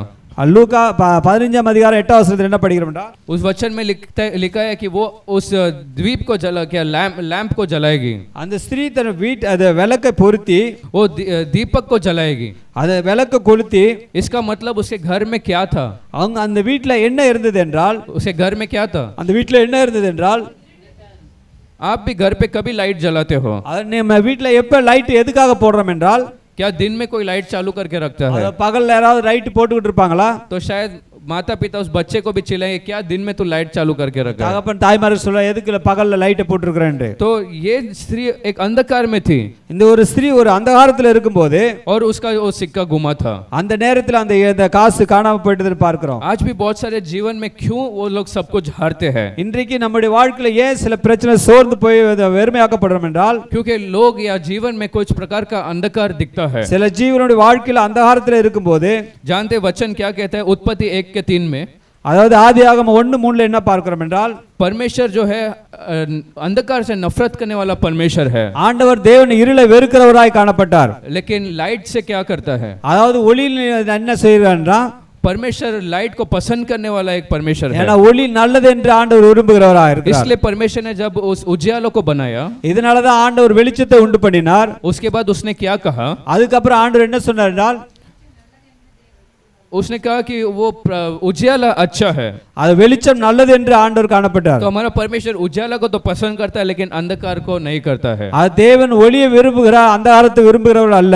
आगे हम पढ़ते कि उसने प्रकाश अंधकार और उजियाला को क्या किया. அதாவது வெளிச்சத்தையும் இருளையும் என்ன பண்ணாருன்னா, उसने क्या किया, என்ன பண்ணாருன்னா, उसने दोनों को भी अलग करके रख दिया. அவைகள் இரண்டிலும் ஆண்டவர் வெவ்வேறாக பிரித்தார் என்று பார்க்கிறோம். आज परमेश्वर कहता है कि हम क्या है. இன்றைக்கு ஆண்டவர் என்ன சொல்லுகிறார் நம்மளை பார்த்து, एफेसियों 5:8 में हम पढ़ते हैं, எபேசியர் 5:8 என்ன பார்க்கிறோம் என்றால், पहले हम अंधकार थे, முன்னாடி நம்ம இருளிலே காணப்பட்டவர்களா இருந்தோம், पहले हम अंधकार थे, முன்னாடி இருளில் நடக்கிறவர்களா இருந்தோம். लेकिन अब हम लोग क्या है, இன்றைக்கு நம்ம எங்க வந்திருக்கோம்னா, अब हम लोग प्रकाश है. இன்னைக்கு நம்ம வெளியில ஒளிச்சத்துல நடக்கிறவங்களா இருக்கிறோம். और आगे लिखा है इसलिए आप लोग किस प्रकार से चलो. இன்றைக்கு எதுக்கு அப்படி நம்ம நடக்க வேண்டும் என்றால் एक उजियाला का बच्चों के तरह अब चलना है. வெளிச்சத்தில் உள்ள பிள்ளைகளை போல காணப்பட வேண்டும்ங்கறார். तो परमेश्वर क्यों अंधकार और उजियालों को अलग करता है? ஏன் தேவன் இருளையும் வெளிச்சத்தையும் ஏன் தனித்தனியா பிரித்தார் என்றால் ताकि हम लोग उजियाला का बच्चा या यीशु के बच्चे लोग जैसा चलना चाहिए. அதாவது வெளிச்சத்தின் பிள்ளைகள் இயேசுவின் பிள்ளைகளை போல இருக்க வேண்டும். लेकिन लोग आजकल क्या करते हैं? சில பேர்கள் இன்னைக்கு என்ன செய்கிறார்கள் என்றால் यूहन्ना 3 का 19 से 20 वचन पढ़ेंगे. யோவான் 3:19-20ல பார்க்கிறோம். उजियाला तो संसार में आया, அதாவது வெளிச்சம் இந்த பூமியில வந்தபோது लेकिन लोगों ने क्या पसंद किया? இந்த எல்லாரும் என்ன விரும்பினார்கள் என்றால் लोगों ने अंधकार को उजियाले से भी ज्यादा पसंद किया. வெளிச்சத்தை பார்க்கலாம் இருளை அதிகமாய் விரும்பினார்கள் என்று பார்க்கிறோம். आज भी बहुत सारे लोग हैं जिन्होंने यीशु मसीह को ग्रहण किया. அதாவது சில பேர்கள் இயேசுவை ஏற்றுக்கொண்ட போதிலும் उस प्रकाश यीशु मसीह को उन्होंने देखा, ஏனா வெளிச்சத்தின் இயேசுவை பெற்றுக்கொண்டு लेकिन वो लोग किसको ज्यादा पसंद करते हैं? யாரை அதிகமாய் விரும்புகிறார்கள் என்றால் जो काम छोड़कर वो लोग यीशु मसीह को ग्रहण किए थे. அதாவது வேலையை விட்டுட்டு இயேசுவை ஏற்றுக்கொண்டவர்கள், जो कुछ बुरा चीजों को छोड़कर वो लोग यीशु मसीह को ग्रहण किए थे, எல்லா பாவத்தை விட்டு இயேசுவை ஏற்றுக்கொண்டவர்கள் अब वो लोग उसी में जाकर थोड़ा थोड़ा करके रह जाते हैं. அவங்க அப்படியே கொஞ்சம் கொஞ்சமா அப்படியே இருந்துட்டார்கள். वही यूहन्ना 3:19-20 में पढ़ते हैं कि वो लोग पाप को ज्यादा पसंद करते हैं, ஏனா பாவத்தை அதிகமாய் விரும்புகிறார்கள் என்று பார்க்கிறோம். इसलिए वो लोग अंधकार में रहते हैं. இதனால் அவர்கள் अंधகாரத்தில் இருளில் இருக்கிறார்கள் என்று பார்க்கிறோம். कितने लोग कहते हैं कि मैं पाप से नफरत कर कर उजाला में रहूंगा. எத்தனை பேர் சொல்ல முடியும் ஆண்டவரே நான் பாவத்தை வெறுத்து வெளிச்சத்தை விரும்புறவனா இருக்கிறேன் என்று. जब तक आप उजाला में नहीं रहोगे, நீங்கள் வெளிச்சத்திலே வரவில்லை என்றால் आपके जीवन में सब कुछ, आपने जो कुछ देखा था वो सब खोएंगे. இன்றைக்கு நம்முடைய வாழ்க்கையில வெளிச்சத்து வரவில்லை எல்லாத்தையும் இழந்து போகிற காணப்படும். शायद आपका पैसा या शांति या नौकरी कुछ भी हो सकता है, आप उसको உங்களுடைய खोएंगे. சமாதானம் வேலை பைசா எல்லாத்தையும் இழந்து போகிறதா காணப்பட வேண்டியது. और दूसरी बात हम पढ़ते कि पाप जो है वो अलग करता है. அதாவது பாவம் நம்மை வேறு பிரித்து எடுக்கிறது என்று பார்க்கிறோம். हम कुछ चीजों को क्यों खोते हैं? क्योंकि पाप हमारे जीवन में होता है. हम சில காரியங்களை இழந்து போறதுக்கு காரணம் நம்முடைய பாவங்கள் நமக்கு இதா இருக்கிறது என்று. न्यायों का 16 अध्याय का 20 वचन को पढ़ेंगे. நியாயாதிபதி 16:20ல பார்க்கிறோம். न्यायों का 16 के 20 में एक शिमशोन नाम के एक व्यक्ति के बारे में हम पढ़ते हैं. இந்த புத்தகத்திலே சிம்சோனை குறித்து நாம பார்க்கிறோம். शिमशोन जो था एक बलवंत व्यक्ति था. சிம்சோன் பலவானுடைய ஒரு பலவான் உள்ள குறித்து பார்க்கிறோம். उसने अकेले 1000 फलिस्ती के महान लोगों को उसने मारा था. அவன் தனிமையா 1000 பேர்த்த பெலிஸ்தர்களை கொன்று போட்டான் என்று பார்க்கிறோம். लेकिन एक दिन ऐसा हुआ कि वो पाप के तरीके में चलने लगा. ஒரு நாள் அவன் பாவத்திலே வாழ்ந்து கொண்டிருக்கும்போது वो व्यभिचारी स्त्री के घर में चला गया விபச்சார ஸ்திரீயிடத்திலே கடந்து போனபோது और गलत तरीके से वो रहने लगा. அவன் தவறான வாழ்க்கை வாழும்போது और एक बार नहीं, 2 बार नहीं, लेकिन 3 बार वो गलत कामों को करता रहा. அவன் ஒரு தடவை இல்ல 3 தடவை 3 வாட்டி அந்த காரியங்களை செய்தபோது ऐसा जब वो निरंतर करता रहा तब परमेश्वर कुछ समय तक उसको बचाते रहे. தொடர்ந்து அவன் அந்த பாவம் செய்தபோது தொடர்ந்து சில நாட்கள் அவர் பாதுகாத்திருந்தார். लेकिन एक समय ऐसा हुआ उस न्यायों का 16 का 20 में ஒரு நாள் இப்படியாய் கடந்து வந்தது. वो सोचा कि वो पाप में जी कर भी वो जाकर जीत सकता है. அவன் நினைச்சா நம்ம பாவத்திலே தொடர்ந்து இருந்தாலும் நம்ம பழைக்க முடியும் என்று சொல்லி पहले के जैसे सामर्थ के साथ वो जाकर मार सकता है. முன்ன போல நம்ம பலவானோடு கூட எல்லாத்தையும் அடிக்க முடியும் என்று சொல்லி. लेकिन उस वचन में हम क्या पढ़ते हैं? அந்த வசனத்தில் என்ன நம்ம வாசிக்கிறோம் என்றால் पढ़ेंगे न्यायों का 16 का 20 में उसने सोचा कि उसके पास बल है अभी भी, அவன் நினைச்சா இன்னைக்கு நம்ம இடத்துல பலன் இருக்கிறது என்று. लेकिन उसमें जो बल था वो चला गया था. அவனிடத்தில் இருந்த பலன் எல்லாம் குறைந்து போய் விட்டது. फिर आगे हम पढ़ते बहुत खराब तरीके से उसका जीवन का अंत हुआ. அவன் அதுக்கு அப்புறம் பார்த்தா அவனுடைய ரொம்ப மரணம் ரொம்ப வேதனைக்குரியதா என்று பார்க்கிறோம். वो लोग के लिए एक मजाक का कारण बन गया. அவன் ஒரு வித்தியாசம் ஒரு அது எல்லாரும் கேலி செய்கிறவளாய் காணப்பட்டான். तो ऐसा एक व्यक्ति जो परमेश्वर के लिए जीने वाला एक व्यक्ति रहना चाहिए था. அப்படிப்பட்ட ஒரு விசுவாசத்தில் தேவனுக்காக சாட்சியா நிற்கக்கூடிய ஒரு மனுஷன். कुछ समय आप भी ऐसा एक बार पाप करते रहेंगे, 2 बार करते रहेंगे और शायद अनुग्रह से परमेश्वर आपको फिर भी नाश नहीं करता है. அது தேவன் நீங்கள் இன்றைக்கு பாவத்தில் ஜீவித்திருப்பது தேவனுடைய அனுகிரகத்தினால் நீங்கள் தப்பித்திருக்கலாம். शायद आप जहां पर काम करते हो वहां पर थोड़ा पाप में आप जी सकते हैं. அதாவது நீங்கள் வேலை செய்கிற இடத்துல சில பாவத்தில் வாழ்ந்து கொண்டிருந்தாலும் वो काम करने वाले के साथ जो भी आपके साथ काम करते हैं वो लोग बहुत ही पापी और गलत लोग रहेंगे. அதாவது வேலை செய்கிற இடத்துல எல்லாரும் பாவம் செய்கிறவர்களாய் காணப்பட்டாலும் அந்த இடத்துல நீங்கள் இருக்கும்போது या कुछ WhatsApp ग्रुप में ऐसा फालतू का कुछ चीजों को लोग शेयर करते हो और आप उस ग्रुप में रहते हो. அதாவது வாட்ஸ்அப் குரூப்ல நீங்க அப்படிப்பட்ட தவறான காரியங்களை செய்தி அனுப்புற இடத்துல நீங்கள் இருந்தால், जहाँ पर हर रोज कुछ गलत चीजों को वो लोग बेचते हैं, அதாவது சில ரொம்ப தவறான காரியங்களை நமக்கு மெசேஜ் அனுப்பி விடும் போது, या मूवीज या पिक्चर के बारे में सब बेचते रहते हैं, அதாவது மூவில பிக்சர்களை அனுப்பிடும் போது आपका ध्यान भटकाने वाली चीजें सब रहता है, அதாவது நம்முடைய சிந்தனைகளை மாற்றக்கூடியதாய் காணப்படும். एक बार दो बार परमेश्वर देखकर छोड़ सकते हैं, அதாவது தேவன் ஒரு தடவை ரெண்டு தடவை நம்மை பார்த்து விட்டு விடுவார். लेकिन परमेश्वर कहता है मैं पाप को ऐसा ही देखकर छोड़ता नहीं हूँ. நான் பாவத்தை பார்த்து சும்மா இருக்கிற தேவன் அல்ல.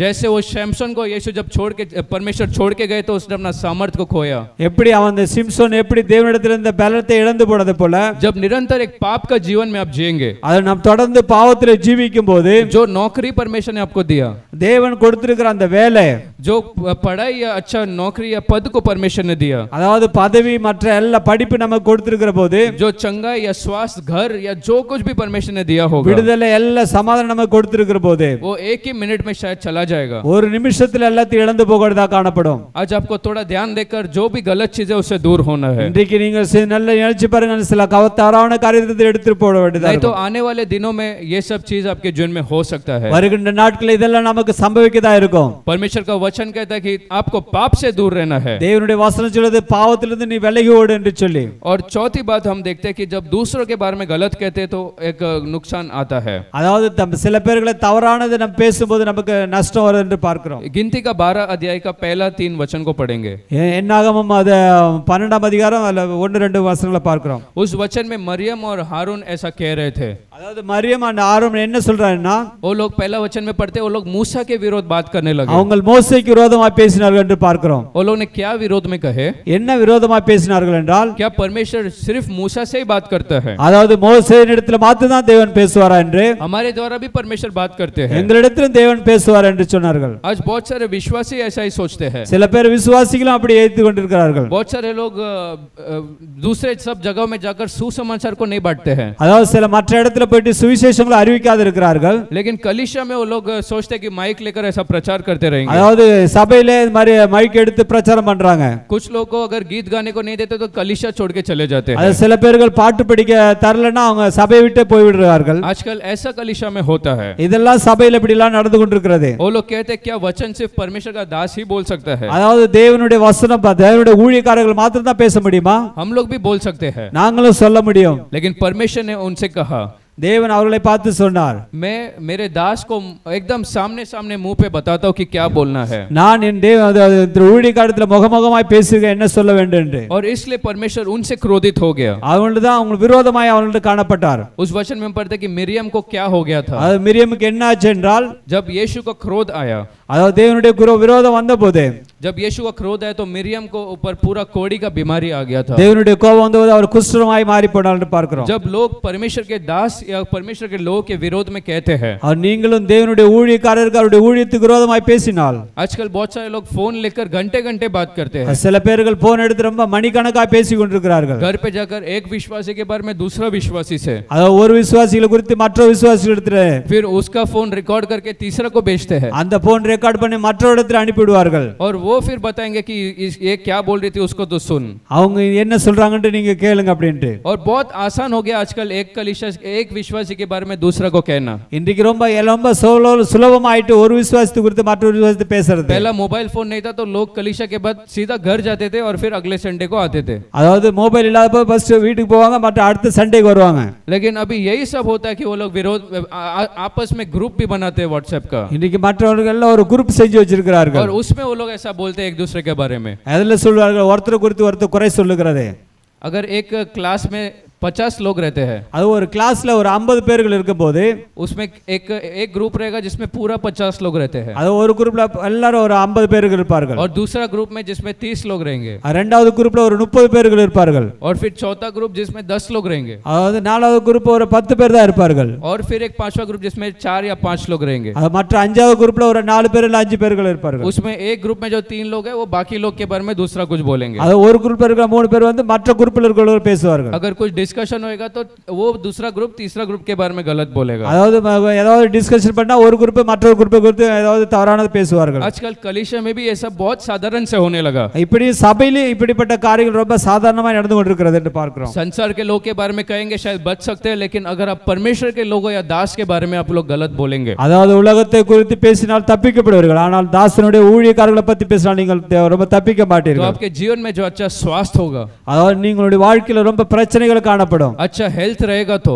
உங்களுடைய சபையில உங்க சரீரத்தில் ரொம்ப பிரச்சனைகள் இருந்தால், तो अगर अच्छा स्वास्थ्य और अच्छा हेल्थ में आप लोग रहेंगे तो நல்ல ஆரோக்கியமாக இருந்தாலும் கூட आप लोग वो सब गवा देंगे அதெல்லாம் இழந்து போகிறதா இருக்கும். और आप लोग भी ऐसे लोगों से दूर रहो, நீங்கள் எப்படிப்பட்ட இடத்திலிருந்து தூரமாக விலகி போகணும். क्योंकि मिरियम को कौन सा बीमारी आया, அதாவது மிரியமுக்கு என்ன ஒரு வியாதி வந்தது என்றால் उसको कुष्ठ रोग या कोड़ी का बीमारी आया। அவங்களுக்கு குஷ்டரோகம் வந்தது என்று பார்க்கிறோம். एक व्यक्ति जिसके पास कोड़ी, अगर वो दूसरे को बात करता है, அதாவது குஷ்டரோகம் வந்தா அப்படி யார்கிட்ட பேசணும்னா, अगर वो किसी से हाथ मिलाता है அவங்க யார்கிட்டயாவது அவங்க கை கொடுக்கணும் என்றால், या बात करते टाइम थोड़ा सा वो थूक उसके दूसरे के ऊपर गिर जाता है, அதாவது பேசும்போது தன்னுடைய எச்சிகள் அவர்கள் மேல விழுந்தாலோ, तो जो बात कर रहा था उसको भी वो कुष्ठ रोग आने का चांसेस है। ஏன்னா மற்றவர்களுக்கு இந்த வியாதி பரவறதுக்காக இருந்தது. तो इसलिए ऐसे जो लोग विरोध में बात करते हैं, एक दूसरे के बारे में कलीसिया में कहते हैं, उनसे आप लोग बात करना ही छोड़ दो। அப்படிப்பட்ட யார் ஒருத்தங்களுக்கு ஒரு சபைக்கு விரோதமா பேசுறாங்களோ அவங்களோட கூட நீங்க பேசாமல் இருங்கள். वो आपके जीवन और आपके परिवार के लिए अच्छा होगा। ஏன்னா உங்களுடைய வாழ்க்கையில உங்களுடைய குடும்பத்துக்கு நன்மையாய் காணப்படும். पांचवा बात हम पढ़ते हैं प्रेरितों के कार्य 5 के 4 से 5 वचन। அப்போஸ்தலருடைய புத்தகத்தை குறித்து பார்க்கிறோம். प्रेरितों का 5वां अध्याय 4 से 5 वचन। 5ஆம் அதிகாரம் 4-5 வசனங்களை பார்க்கிறோம். उस वचन में अनन्या और सफीरा ने पतरस से क्या कहा? அனனியா சபீரா என்ன பேதுருவை பார்த்து என்ன சொன்னார்கள் என்றால், पतरस से झूठ बोले, ஏன்னா பேதுருவிடத்திலே பொய் சொன்னார்கள் என்று பார்க்கிறோம். और पतरस कहता है कि तुमने मनुष्य से तो झूठ नहीं बोला, அதாவது நீங்கள் பேதுரு அவர்களை பார்த்து சொல்லலாம், நீங்கள் மனுஷனிடத்திலே பொய் சொல்லவில்லை, लेकिन पवित्र आत्मा से आपने झूठ बोला। பரிசுத்த ஆவியானவருக்கு விரோதமாக நீங்கள் பொய் சொன்னீர்கள் என்று. आजकल सब लोग साधारण तरीके से झूठ बोलने को पसंद करते हैं। இன்றைக்கு பொய் சொல்லுகிறது ரொம்ப சாதாரணமாக நினைத்துக் கொண்டிருக்கிறீர்கள். झूठ बोलना एक फैशन जैसा बन गया है। ஒரு பேஷனா ஆகிவிட்டது பொய் சொல்லுகிறது. अगर कॉलेज का ग्रुप में एक जन झूठ बोल के हमेशा कुछ चीजों में बच जाता है, அதாவது காலேஜ் குரூப்ல ஏதாவது பொய் சொல்லி கொஞ்சம் தப்பித்திருக்கலாம். अगर आज चेकिंग रहेगा, पूरा 50 लोग का चेक करना रहेगा, और एक व्यक्ति बोलता है कि मैं कल बीमार था, आज चेक नहीं कर सकता हूँ, அதாவது 50 பேர்த்து செக் பண்ணனா அவர் சொல்லுவாங்க நான் இன்னைக்கு வியாதியில இருக்க அதனால என்ன செக் பண்ண முடியாது. सब दोस्त लोग को मालूम है कल वो घूमने गया, इसके लिए वो किया नहीं है। எல்லாம் நண்பர்களுக்கு தெரியும் அவன் நேத்து சுத்த போனா அதனால அப்படின்னு. तो झूठ बोलकर वो उस होमवर्क चेक करने से भी बच जाता है। ஏன்னா பொய் சொல்ற நிமித்தம் அந்த வீட்டு காரியங்களே அந்த வேலை பார்த்து செய்ய முடியாது தப்பித்திருக்கலாம். और इसके लिए वो एक मजाक जैसा बन जाता है, और अगले बार और 2 जन ऐसा सब करते हैं। இது ஒரு விளையாட்டு காரியங்களா செய்யும் போது அது மற்ற 2 பேர்கள் அப்படி செய்வார்கள். लेकिन आपको समझना कि झूठ बोलने से वो क्या होता है। அது பொய் சொல்லுகிற நிமித்தம் என்ன ஆகிறது என்றால், अनन्या और सफीरा ने अपने जीवन को ही खो दिया। அதாவது அனனியா சபீரா தன் ஜீவனை இழந்து போய்ட்டார்கள் என்று பார்க்கிறோம். तो झूठ बोलना एक साधारण चीज नहीं है। அது பொய் சொல்றது ஒரு சாதாரண ஒரு காரியங்கள் அல்ல. अगर अनन्या और सफीरा का जीवन ही झूठ बोलने से नाश हो गया, அதாவது பொய் சொல்ற நிமித்தம் அனனியா சபீரா ஜீவனை இழந்து போனார்கள் என்று பார்க்கிறோம். क्या आपके जीवन में कुछ चीजों को आप खोएंगे नहीं क्या? அது தன்னுடைய வாழ்க்கையில இழந்து போகிறது ஏதாவது நீங்கள் அப்படி காணப்பட்டால், और प्रकाशित वाक्य में ऐसा भी लिखा है जो लोग झूठ बोलते हैं वो कहां जाएंगे? அதாவது வெளிப்படுத்துற விசேஷத்துல எழுதியிருக்கு பொய் சொல்றவர்கள் எங்க போவார்கள் அப்படி என்றால், वो लोग नरक की आग में जाएंगे, அவங்க நரக அக்னியிலே விழுவார்கள் என்று பார்க்கிறோம். इसलिए आज एक निर्णय कर लो कि आप झूठ बोलने वाले नहीं, लेकिन हमेशा सच को बोलेंगे। இன்றைக்கு ஒரு வாழ்க்கையில ஒரு நிர்ணயம் பண்ணுங்க, ஆண்டவரே நான் பொய் சொல்ல மாட்டேன், எப்போதும் உண்மை பேசுவேன் என்று சொல்லி. कुछ समय वो कठिन होगा, அதாவது சில நாட்கள் இது ஒரு கடினமா இருக்கும், ஆனால் போக போக உங்களுக்கு இது ஒரு இதா மாறி போய்டும். लेकिन वो कठिन चीजें में भी आप सच बोलकर जब रहेंगे तो परमेश्वर आपके लिए साथ रहेगा। அந்த கடினமான சூழ்நிலைகளில் நீங்கள் உண்மை பேசும்போது தேவன் உங்களோடு கூட இருப்பார். और एक और कारण उसने उस चांदी के सिक्कों को क्यों खोया? இன்னொன்று பார்க்கிறோம், அந்த வெள்ளி காசு ஏன் தொலைத்து விட்டால் என்றால், क्योंकि उसने उसके लिए ध्यान नहीं दिया। ஏன் அதுக்கு ரொம்ப முக்கியத்துவம் கொடுக்கல என்று பார்க்கிறோம். क्योंकि अगर वो ध्यान देती तो वो हमेशा चेक करके रहती थी कि उसमें क्या लूज है, क्या वो बांधा हुआ सब सही है क्या नहीं। ரொம்ப அதிகமான நேரம் அது கவனம் கொடுத்திருந்தா அது லூசா இருக்குதா என்னன்னு அவ பார்த்துட்டு இருந்திருப்பா. आजकल भी परमेश्वर के बच्चों के लिए परमेश्वर ने बहुत कुछ दिया है, लेकिन उसके बारे में वो लोग साधारण समझते हैं। ஏனா தேவன் நமக்கு எவ்வளவு கொடுத்திருந்தாலும் அதெல்லாம் ஒரு சாதாரணமா நினைத்து கொண்டிருக்கிறீர்கள். आज बहुत कुछ आपके पास है जो 5 साल पहले आप सिर्फ सपने देखते थे। அதாவது நீங்கள் 5 வருஷத்துக்கு முன்னாடி இருந்தது அதெல்லாம் நினைச்சு பார்க்காத காரியங்களை ஆண்டவர் கொடுத்திருக்கிறார். लेकिन वो सब आप लोग आज साधारण समझते हो। நீங்க எல்லாரும் அது ஒரு சாதாரணமா நினைத்து கொண்டிருக்கிறீர்கள். एफिसियों 5 के 15 से 17 में लिखा है। எபேசியர் 5:15-17ல பார்க்கிறோம். आप लोग मूर्ख की तरह मत रहो। நீங்கள் आप लोग हर एक जैसे आप चलते हो हर एक चलते हो आप लोग सावधान रहो। நீங்கள் ஒவ்வொரு நடக்கும்போது எச்சரிக்கையாக இருங்கள். क्योंकि दिन कैसे आजकल बहुत दुष्ट और खराब है. ஏனா இன்றைக்கு வருகின்ற நாட்கள் ரொம்ப கடினமான நாட்கள் என்று பார்க்கிறோம். शैतान आसानी से जीवन को बिगाड़ सकता है. ஏனா பிசாசுனுடைய நாட்களை ரொம்ப கெடுத்து போட முடியும். एक दोस्त काफी आपका आत्मिक जीवन को पूरा बिगाड़ के रखने के लिए. அதாவது ஒரே ஒரு பாவம் போதும் நம்முடைய வாழ்க்கையை வீணாக்குறதுக்கு. एक जगह काफी आपका पूरा जीवन को खराब रखने के लिए. ஒரு இடம் மாத்திரம் போதும் நம்முடைய ஜீவனை खराब பண்றதுக்கு. लेकिन कितने लोग कहते हैं कि मैं अच्छे परमेश्वर के लोगों के साथ रहूंगा. ஆண்டவரே நான் நன்மையான நல்ல விசுவாசிகள் மத்தியிலே இருப்பேன் என்று சொல்லி. और कलीसिया में हमेशा रहूंगा. நான் சபையிலே எப்போது கூட இருக்கேன் ஆண்டவரே. मत्ती 25 के 3 में हम पढ़ते हैं. மத்தேயு 25:3ல பார்க்கிறோம். वो 10 स्त्रियों में से 5 स्त्रियों के पास तेल था. அதாவது 10 ஸ்திரீகளிடத்திலே பார்க்க 10 ஸ்திரீல 5 ஸ்திரீகள் மாத்திரம் எண்ணெய்கள் இருந்தது. और 5 स्त्रियों के पास तेल नहीं था. அதாவது மற்ற 5 ஸ்திரீகளிடத்திலே எண்ணெய் இல்லை என்று பார்க்கிறோம். और तेल जिसके पास नहीं था वो सिर्फ थोड़े समय के बारे में सोचे. அவங்க அந்த எண்ணெய் யார் இடத்துல இல்ல அவங்க கொஞ்ச நாள் மாத்திரம் கொஞ்சம் யோசனைகள் எல்லாம் இருந்தவர்கள். सोचे शायद वो दूल्हा आएगा और उन्हें लेकर चला जाएगा. அவங்க மணவாளன் வருவார் எடுத்துக்கொள்ளப்படுவார் என்று சொல்லி. इसलिए वो लोग बहुत साधारण से ऐसा ध्यान नहीं दिए थे. அவங்க அது சாதாரணமாய் அது ஒரு முக்கியத்துவம் கொடுக்காமல் இருந்தார்கள். लेकिन दूल्हा आने को जब देर हुआ तो वो तेल खत्म हो गया. அதாவது மணவாளன் வர நேரமானோனே அவங்க எண்ணெய் ஆகி போட்டது என்று பார்க்கிறோம். और वो लोग वहां पर से दूल्हा उन्हें लेकर नहीं गया. ஆனா மணவாளன் அவர்களை கைவிட்டவர்களாய் காணப்பட்டார். अगर आप ध्यान नहीं देंगे तो शायद यीशु का आगमन जब होगा तो आप छुड़ाए जाएंगे. நீங்கள் முக்கியத்துவம் இல்லனா தேவன் உங்களை கைவிட்டவர்களாய் காணப்படுவீர்கள். अच्छा, अब हमने कुछ कारणों को देखा कि क्यों हम लोग कुछ चीजों को हमारे जीवन में खोते हैं. அதாவது நம்முடைய காரணங்களை பார்த்தா நம்முடைய வாழ்க்கையில எதை இழந்து போறதா நாம இருக்கிறோம் என்றால். लेकिन सबसे महान बात लूका 15 के 8 में हम पढ़ते हैं. ரொம்ப முக்கியமான விசேஷம் என்னன்னா லூக்கா 15:8ல பார்க்கிறோம். उसने एक निर्णय को लिया कि अब वो क्या करेगी. அவர் ஒரு யோசனை செய்தால் என்ன செய்ய வேண்டும் என்று. उसने सोचा कि अब मैं उसे ढूंढूंगी. நான் இன்னைக்கு அந்த எப்படியாவது கண்டுபிடிப்பேன் என்று சொல்லி. बहुत सारे लोग आजकल सब खोने के बाद भी ढूंढने का कोशिश नहीं करते हैं. இன்னைக்கு சில பேர் எல்லாத்தையும் இழந்து போட கூட நம்ம அதை பத்தி நம்ம நினைக்கிறதே இல்ல. क्योंकि वो लोग अय्यूब के कहानी को ज्यादा सुने हैं. ஏனா யோபுனுடைய வாழ்க்கையில் நடந்ததை அவர்கள் அதிகமாக படித்திருக்கிறீர்கள். पाप में जीकर सब वो लोग खो देते हैं. ஏனா பாவத்தில் இருக்கும்போது எல்லாத்தையும் இழந்து போடும்போது और बोलते हैं कि परमेश्वर ने दिया और परमेश्वर ने लिया. ஏனா தேவன் கொடுத்தார் தேவன் எடுத்துக்கொண்டார் என்று பார்க்கிறோம். ये परमेश्वर ने नहीं लिया है. ஏனா தேவன் எடுத்துக்கொள்ளவில்லை. परमेश्वर तो देना चाहता है. தேவன் உங்களுக்கு கொடுக்க விரும்புகிறார். लेकिन आपका जीवन के अनुसार वो सब कुछ आप गवाते हैं. ஏனா நீங்கள் உங்களுடைய வாழ்க்கையில் நடக்கிறது நிமித்தம் எல்லாத்தையும் இழந்து போனவர்களாய் காணப்படுகிறீர்கள். आज कितने लोग निर्णय को लेंगे कि मैं ढूंढूंगा. நீங்கள் எத்தனை பேர் யோசனை செய்ய நான் அதை இழந்து போனதை தேடுவேன் என்று. योना का पहला अध्याय 6 वचन में हम पढ़ते हैं. யோவான் 1:6 வசனத்தில் பார்க்கிறோம். जब योना परमेश्वर का आज्ञा पालन नहीं किया और उस जहाज से जा रहा था. யோவான் அந்த தேவனுடைய வார்த்தையை கீழ்ப்படியாத நிமித்தம் पूरा जहाज तकलीफ में था. அந்த வெள்ளம் முழு கப்பல் ரொம்ப சேதமடைந்ததை பார்க்கிறோம். लेकिन योना क्या कर रहा था. யோனா என்ன செய்தான்.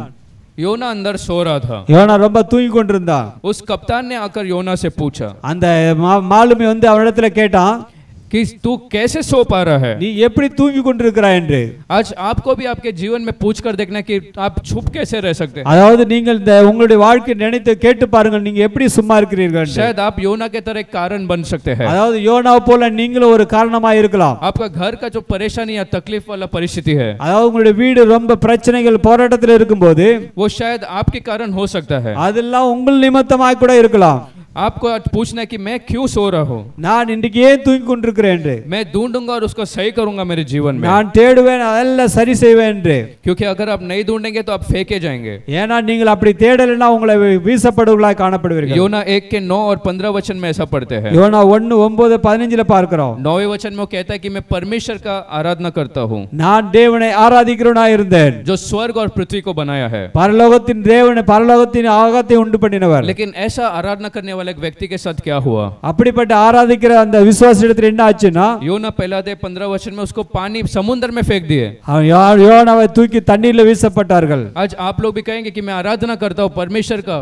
நான் தேவனை ஆராதிக்கிறேன் என்று சொல்லும்போது संडे कलीसिया में जाके आराधना करता हूँ. சண்டே சபையில வந்து நான் ஆராதிக்கிறேன் என்று சொல்லும்போது लेकिन अगर आप ढूंढेंगे नहीं तो आपको फेंक दिया जाएगा. நீங்கள் அப்படி தேடவில்லை என்றால் உங்களை தூக்கி வீசப்படுவீர்கள் இருப்பீர்கள். और दूसरी बात उसको ढूंढने के लिए क्या जरूरत पड़ा. இரண்டாவது அவன் தேடுறதுக்கு என்ன ஒரு அவசியம் என்றால் उसको ढूंढने के लिए क्या जरूरत पड़ा. அதை தேடுவதற்கு என்ன ஒரு அவசியம்னா उसे वो दीपक जरूरत पड़ा. அதுக்கு என்ன ஒரு அவசியம் தேவை விளக்கு அதிகமாய் தேவைப்பட்டது. आज आप लोग खुद से ढूंढ नहीं सकते हैं. ஏன்னா நம்ம தனிமையா தேட முடியாது. आपको वो दीपक मिलना जरूरी है. அந்த வெளிச்சம் நமக்கு தேவை. योना 8 के 12 में परमेश्वर कहता है. யோனா 8:10 பார்க்கிறோம். मैं जगत का ज्योति हूँ. நான் எல்லாத்துக்கும் வெளிச்சமா இருக்கிறேன். तो अगर जगत का ज्योति यीशु मसीह को आपने स्वीकार और ग्रहण किया, நீங்கள் அப்படிப்பட்ட தேவனை நீங்கள் ஏற்றுக்கொண்டிருக்கிற போது तो क्यों आपका जीवन में अंधकार है? உங்களுடைய வாழ்க்கையில ஏன் இருள் இருக்கிறது என்றால் आपको समझना कि ज्योति का मतलब क्या है। அதாவது வெளிச்சத்தின் அர்த்தம் என்ன என்றால் सूरज या सूर्य का एक प्रकाश का एक पावर रहता है, அதாவது சூரியனை போல ஒரு வெளிச்சம் நமக்குள்ள இருக்குது என்று பார்க்கிறோம். और रात में चंद्रमा का एक लाइट का पावर है, அதாவது ராத்திரில சந்திரனை போல கூட இருக்கிற ஒரு வெளிச்சம் என்று பார்க்கிறோம். एक ट्यूबलाइट का अलग पावर रहता है, அதாவது இது இந்த டியூப் லைட் ஒரு வெளிச்சம் கொஞ்சம் இருக்குது என்றால் दूसरा बल्ब का अलग पावर रहता है, அதாவது பல்புக்கு ஒரு வித்தியாசம் ஒரு ஒளி அதிகமாக காணப்படும். कुछ लोग के घर में अगर जाएंगे, சில வீட்டுக்கு நாம் போகும்போது वो लोग पढ़ाई के लिए अलग बल्ब जलाते हैं, அதாவது படிப்புக்காக வேற ஒரு லைட் யூஸ் பண்ணுவார்கள், और सोने के लिए जीरो बल्ब करके एक बल्ब को लगा देते हैं, தூங்கும்போது 0 வோல்ட் பல்பை யூஸ் பண்ணி தூங்குவார்கள். वो 0 वोल्ट बल्ब में पूरा अंधकार जैसा ही रहेगा, அதாவது 0 வோல்ட் பல்புல கொஞ்சம் இருள் அப்படியே இருக்கும், கொஞ்சம் अंधकारத்துல இருக்கிற மாதிரி, लेकिन थोड़ा सा लाइट उसमें जलेगा, அதனால லைட் கொஞ்ச நாள் லைட் மாத்திரம் தெரிஞ்சு கொண்டு இருக்கும். और ऐसा ही आत्मिक जीवन में भी होता है, அப்படியே நம்முடைய ஆவிக்குரிய வாழ்க்கையில அப்படி நடக்கிறது. उद्धार पाने के बाद शायद सूरज का प्रकाश जैसे आपके जीवन में उजाला था, ரட்சிக்கப்பட்ட உட்பட நம்ம ஒரு நல்ல வெளிச்சமா இருந்தபோது, लेकिन आजकल वो पावर कितना हो गया है, அப்படிப்பட்ட இன்றைக்கு அந்த பவர் அந்த வெளிச்சம் என்ன ஆயிடுச்சுன்னா शायद 0 बल्ब के जैसा पावर हो गया है, 0 பல்ப போல அந்த வெளிச்சம் குறைந்துட்டு பார்க்கிறோம். कहने के लिए तो प्रकाश और उजाला आपके जीवन में है, எல்லாரும் சொல்லணும் நல்ல வெளிச்சம் நமக்குள்ள இருக்குது என்று, लेकिन वो 0 बल्ब के जैसा है। ஆனா 0 வோல்ட் போல நம்ம இருக்கிறோம். யோहन्ना 12 का 35 में पढ़ते हैं, யோவானா 12:35 பார்க்கிறோம். और जो अंधकार है वो कभी भी जो उजाले के ऊपर से जयवंत नहीं होना चाहिए, அதாவது இருள் வந்து ஒளி பார்க்கல ஜெய வெளியெடுக்க ஜெயம் பட முடியாது. हमेशा जो है आप ऐसा करो कि आपके जीवन में उजाला रहेगा, நீங்கள் ஒவ்வொரு நாளும் சொல்லணும் நம்ம हमेशा நான் வந்து வெளிச்சத்துல இருப்பேன். आज आपके जीवन में वो उजाला कैसा मिलेगा, அந்த வெளிச்சம் நம்முடைய வாழ்க்கையில எப்படி கிடைக்கும் என்றால், और समय कम है इसके लिए 2-3 बातों को जल्दी जल्दी पढ़कर हम परमेश्वर को धन्यवाद कहेंगे। நேரம் கம்மியா இருக்கிறதால சில வார்த்தைகளை மாத்திரம் படிச்சு நம்ம ஜெபம். भजन संहिता 119 के 105 में संगीत 119 105 பார்க்கிறோம். परमेश्वर का वचन जो है मेरा मार्गों के लिए एक उजाला और मेरे चलने के लिए एक दीपक जैसा है।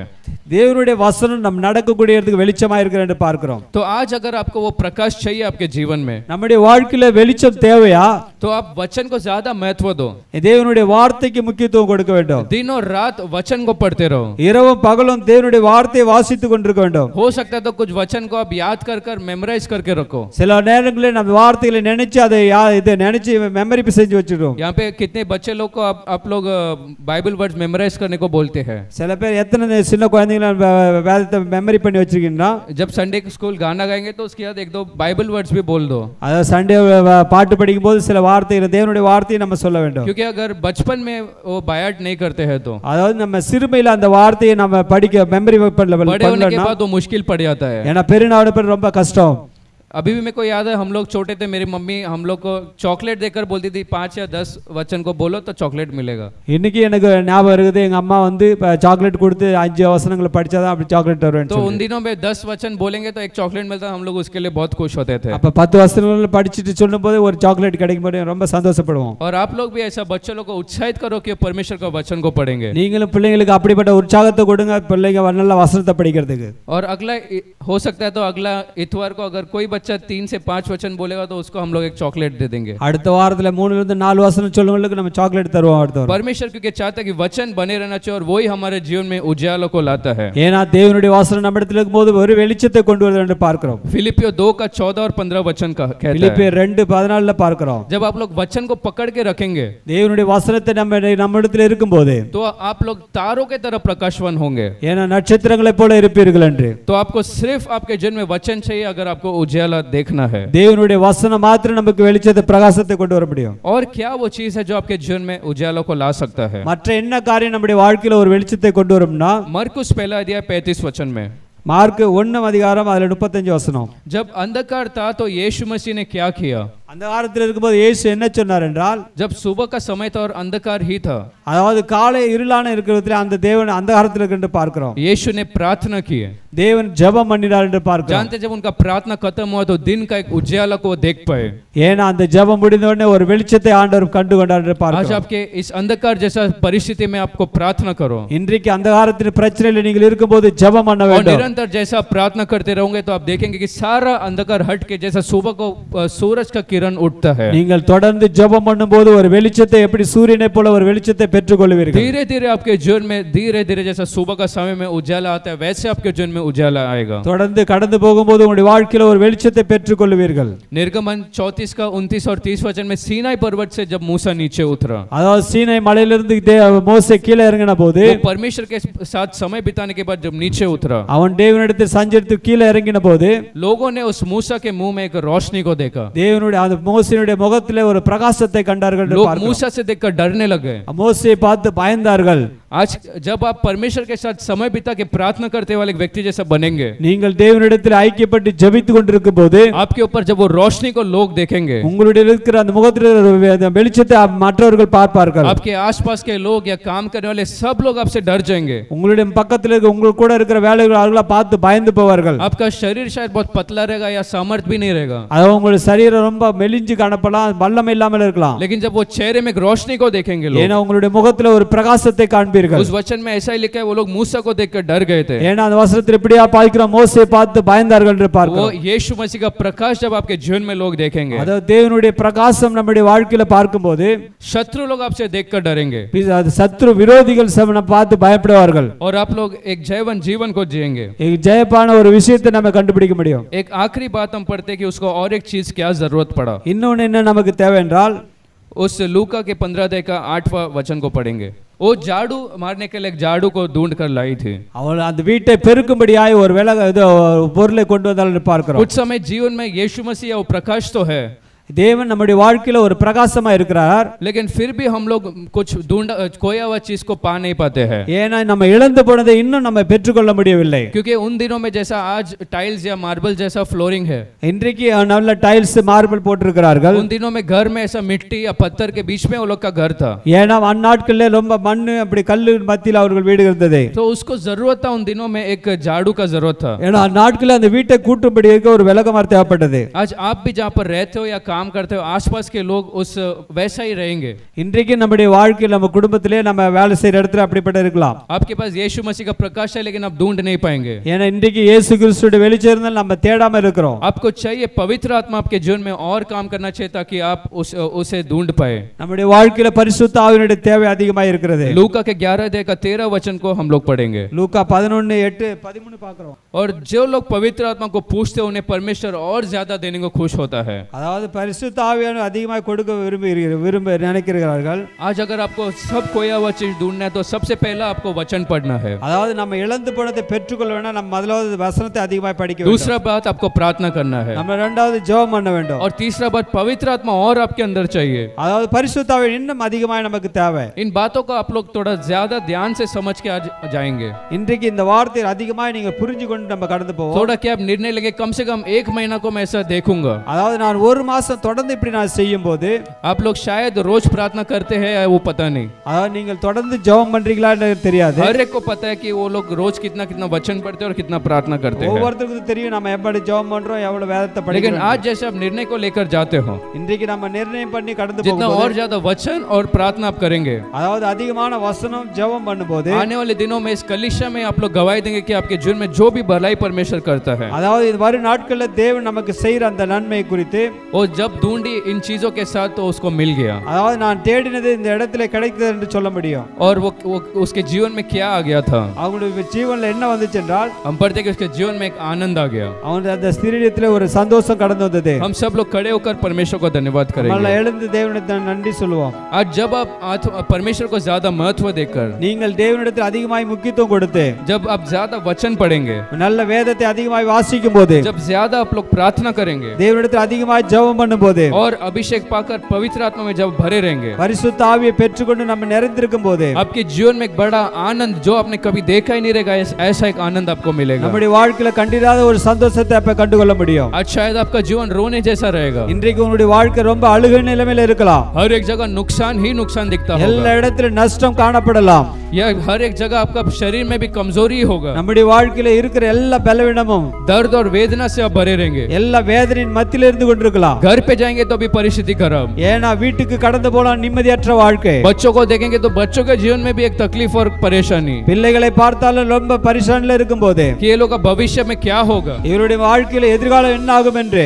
लेकिन जैसे अंत में उस स्त्री को एक आनंद मिला, எப்படி அந்த ஸ்திரீ அந்த முடிவில ஒரு சந்தோஷம் கடந்து வந்ததோ, विश्वास करो कि आने वाले दिनों में आप भी जब पाएंगे सब कुछ तो एक बड़ा सा आनंद आपको मिलेगा. நீங்கள் விசுவாசிங்க, உங்களுடைய வாழ்க்கையில பின்னாடி ரொம்ப ஒரு சந்தோஷம் கடந்து सब வரும். लोग ताली बजाकर परमेश्वर को धन्यवाद करें, எல்லாரும் கரங்களை தட்டி ஆண்டவருக்கு நன்றி சொல்லுவாங்க. मुंह खोलकर कहो कि परमेश्वर मैं और तुझे जगह ஆண்டவரே दूंगा, இன்னும் உமக்கு நன்றி சொல்லுவேன் ஆண்டவரே. और वचन पढ़ने के लिए मैं समय बिताऊंगा, இன்னும் ஆண்டவர் வேதத்தை அதிகமா வாசிக்க நேரத்தை और செலவிடுவேன். प्रार्थना करने के लिए समय बिताऊंगा. ஆண்டவரே நேரம் என்ன ஜெபிப்பதற்கு நேரத்தை செலவிடுவேன் और ஆண்டவரே. आप लोग चुप मत रहो, लेकिन ताली बजाकर इन बातों को कहते रहो. ஆண்டவரே இந்த வார்த்தைகளை சொல்லிக் கொண்டே இருப்போம் ஆண்டவரே. मुझे शांति देने वाला परमेश्वर धन्यवाद, ஆண்டவரே சமாதானத்தை கொடுக்கிற தேவனே உமக்கு நன்றி. मुझे विश्राम देने वाला परमेश्वर तुझे धन्यवाद, எனக்கு இளைப்பாறுதல் தருகிற தேவனே உமக்கு நன்றி. मेरे जरूरतों को पूरा करने वाला परमेश्वर तुझे धन्यवाद, எனக்கு தேவைகளை சந்திக்கிறவரே உமக்கு நன்றி ஆண்டவரே. जब कभी कमजोर था तेरा अनुग्रह और तेरा सामर्थ्य से मुझे उठाया, इसके लिए धन्यवाद. ஆண்டவரே நான் பலவீனத்தில் இருக்கும்போது உம்முடைய பலனை என்னை நிரப்பினதுக்காய் தூக்கினதுக்காய் ஸ்தோத்திரம். तू मेरे जीवन को आनंद में बदलने वाला आने वाले दिनों में, इसके लिए धन्यवाद. ஆண்டவரே வருகின்ற நாட்களில் ஜீவனை ஆனந்தத்தினால் மகிழ்ச்சியினால் நிரப்புறதுக்காய் ஸ்தோத்திரம்.